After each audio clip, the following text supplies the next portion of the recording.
How's it going, everybody? KCG Trades here, and getting right into this week's video, starting with how we did last week. It was a pretty wild week. On Wednesday, we did have a Fed announcement, which caused a lot of volatility in the market, causing a big drop for the day.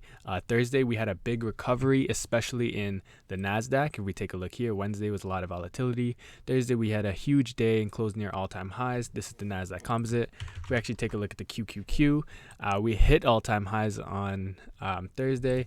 And then on Friday, we actually had a pretty down day on good volume. Mainly the volume reason was because of quadruple witching, so that is understandable. We did see a lot of stocks break down, even the indexes break down, not so much the Nasdaq Composite. As we see here, we may have some sort of triple top action here. But if we take a look at the S&P, we actually broke down below the 50-day moving average on strong volume. The Dow Jones as well, we broke down of this consolidation on strong volume, and it's below the 50-day as well. So there is some signs of caution here to be a little bit worried about. On the bright side, though, the Nasdaq Composite still looks very strong. It is still above the 10-day. So we'll see if this can lead the charge, as the Nasdaq has been showing signs of relative strength as of late. So we'll see, and also large cap growth. So we'll see if this sector will actually keep up its strength and can lead the market upwards. Not until just recently, the Nasdaq has been lagging the market compared to the S&P and Dow Jones, but it looks like that has reversed once again. So we'll see if the Nasdaq can, like I said, can continue its strength, as a lot of growth stocks are actually showing huge signs of relative strength and huge signs that they're ready to lead the market, while other sectors and other cyclical stocks are starting to lag and break down. So we'll see how we go. It is a day-by-day thing. We don't know how it's going to be. I did mention last week I do believe we're going to enter a power trend. I still believe in that. Because I do feel like the Nasdaq is ready to rip, but also we would want to see the overall market come into play. If the S&P 500 is below the 50-day, the Dow Jones is below the 50-day, we do have a little bit more work to do. So we'll see how we act. If we could rally back above, back into this consolidation. If we could get back above the 50-day for the S&P, just have a little shakeout and undercut and rally, that would be obviously most beneficial.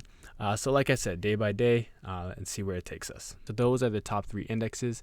And if you guys know my channel, you guys know I like to look at other sectors as well and other indexes or other ETFs. So let's take a look at the IBD 50.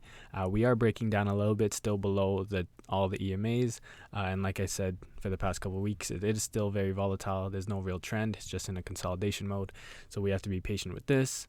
If we take a look at the IWO, which is the Russell 2000 Growth ETF, broke out of this huge bull flag and just pulling back to the moving averages. Let's see if we could hold this and bounce back upwards. That would be most beneficial. If we break down from it, then we'd probably hit the 200-day. So we do have to pay attention to that.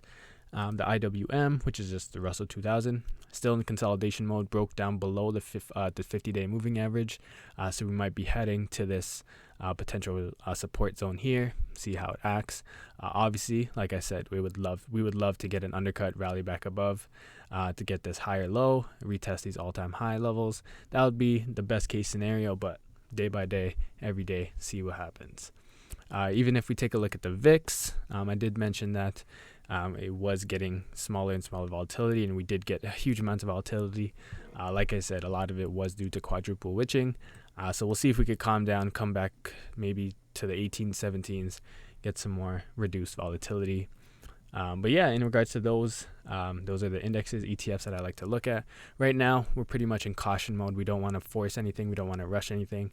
If we do have a strong cushion in some of our positions, maybe best to take some off the table, stay in a little bit more cash, just until more setups essentially create themselves. As of right now, there aren't a lot of setups. And in my watch list, I only have a few stocks.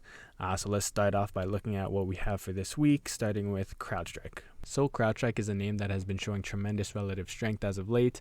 The price action has been tremendous, and this definitely does look ready to rip into all-time highs. This is one of the few growth names that are showing tremendous relative strength.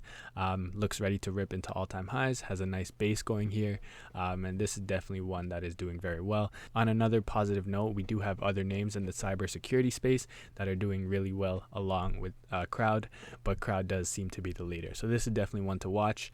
What I'm essentially looking for, since after it broke out of this double bottom pivot around the 228 level, it is a bit extended from the 10 and 21 EMAs. So I wouldn't be surprised for it to just go sideways a bit, or maybe even pull back on low volume. If we take a look at the volume patterns the past 2 weeks, heavy accumulation, and we had that one little pullback day on very, very low volume. So all the action that's going on with CrowdStrike is very positive, very strong, and it definitely does look to be ready to rip into all-time highs. So like I said, what I'm looking for, low volume pullback, low volume consolidation. If we get maybe a few inside days, just to get some digestion of its big move upwards, I'll be looking to get in, and I wouldn't be surprised to see this hit all-time highs very soon and hit 300 in the next few weeks, few months. So that's really what I'm watching for with CrowdStrike, and the next stock I'm watching is DoorDash. All right, so with DoorDash, this is one I've definitely been keeping an eye on for the past few months. After breaking out of this symmetrical triangle and then breaking out of this little pivot of 155, it actually broke above that 167 pivot that I was looking for on Friday on heavy volume. But near the end of the day, it kind of squatted. It hit the 174.50 mark, but squatted right at the pivot level of 167, closed around that level. But I'm not too concerned about this, mainly because of the action that went on in the overall market. A lot of stocks got brought down near the end of the day. We had an ugly close, but this still held up pretty well, still ended up in the green. Huge volume came in, like I mentioned. So this is one I'm definitely watching to see if that momentum can continue. With the amount of volume and strength that this had throughout the day, I don't see why it can't continue its strength. Maybe due for a small pullback, especially if the overall market gets another shakeout. But I do want to pay attention to Dash to see if it could get above the pivotal 167 level, clear it, because once we do, we have a lot of room to run until the 220 zone. So that's what I'm watching for with Dash. And the next stock I'm watching is DDOG, DDOG. So DDOG, after a brutal 1 year of consolidation, does look to be ready to make another leg up. If we take a look at the weekly chart, since essentially June of last year, we kind of just went nowhere, just went sideways, went up little, have this little head and shoulders look, but looks to be breaking back above it, and looks ready to run again. If we take a look back at the daily charts, it looks pretty good. Broke out of this $196 pivot here on strong volume. In the past 3 days have been continuous on volume. That one day we had a small pullback. It was on very low volume as well. So this shows that this stock is being accumulated once again. We do have lots of room to run until that 119 all-time high zone. Not much overhead resistance until we get to there. But right now, like I said, with all these stocks that we're watching that are showing tremendous strength, it is a bit extended, especially after its strong run up. Essentially went 87 straight up to 103. So I wouldn't be surprised to see some sideways consolidation, get maybe a pullback to the 10 EMA. If we do any of that where it looks constructive, that's where I'll be looking to get in. We could see this, find a nice entry point, maybe a little bull flag here, maybe some sideways action inside days until the EMAs catch up.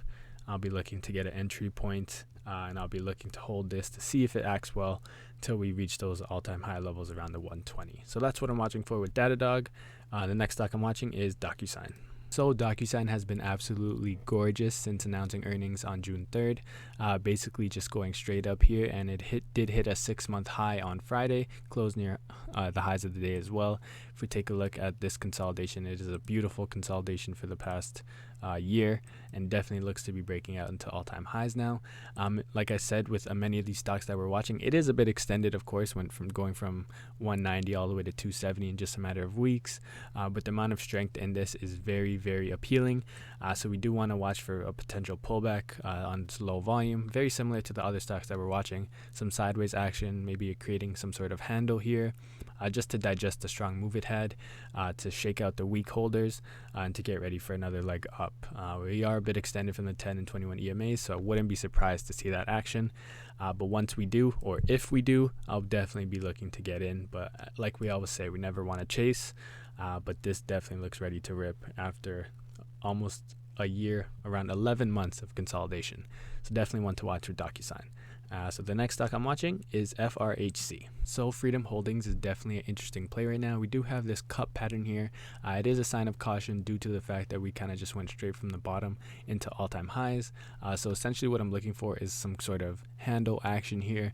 We do have a sign of caution because of how high the volume was on the 15th and 16th. We hit all-time highs, but squatted really bad and had a huge reversal on Wednesday. Thursday, we actually bounced off the 10 EMA after having a strong reversal near the beginning of the day, and on Friday we had a very low volume inside day.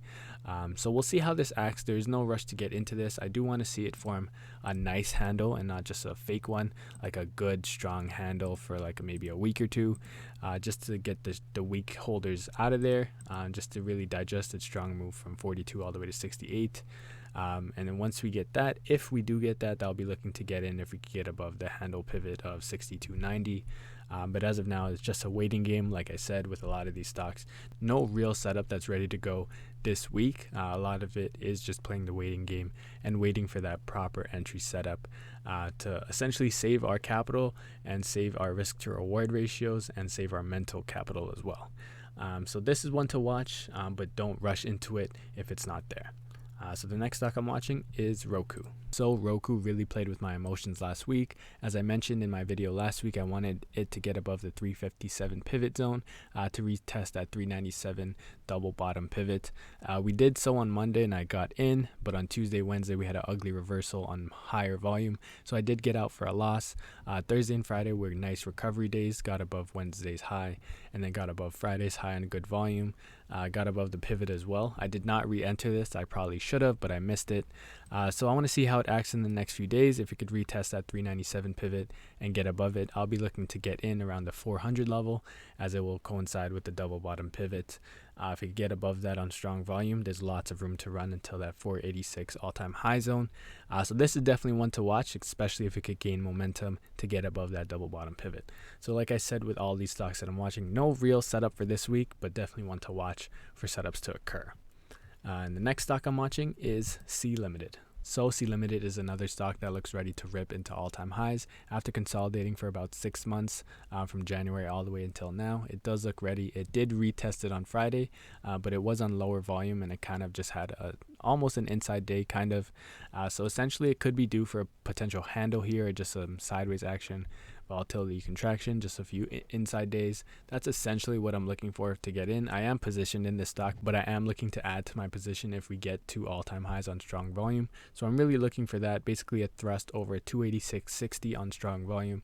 If we do so, I'll be looking to add to my position, or if I wasn't in it, I'll be looking to start a position. So very simple with C Limited. And the last stock I'm watching for the week is Zscaler. So Zscaler is in the same space as CrowdStrike, which is why it's nice to see that both stocks are doing well and close to all-time highs. If you take a look at CrowdStrike real quick, it does look ready to rip. Zscaler is in the same boat, just a little bit lower towards all-time highs. But after breaking out of this double bottom pivot, 200 level on good volume, has been running nicely ever since. So I don't see it stopping anytime soon until probably hits that 230 level. Then maybe it would be due for a pullback, some sideways action. I am positioned in this stock as well, so essentially I'm not really looking for anything, just to hold my position. But if it does offer an opportunity to enter the stock once again to add to my position, say some sideways actions, a nice little handle forms, or something along those lines, what I always mention, some inside days, low volume days, I'll be looking to add to my position because this CrowdStrike and all the stocks that I'm watching for this week definitely looks ready to lead the next leg up if we do get one. So that's essentially what I'm watching for with Zscaler and all the stocks that I'm watching for the week. I hope you guys enjoyed the video. Please hit that like button, subscribe if you haven't, share with your friends and family. Hope you guys have a wonderful week. Take care.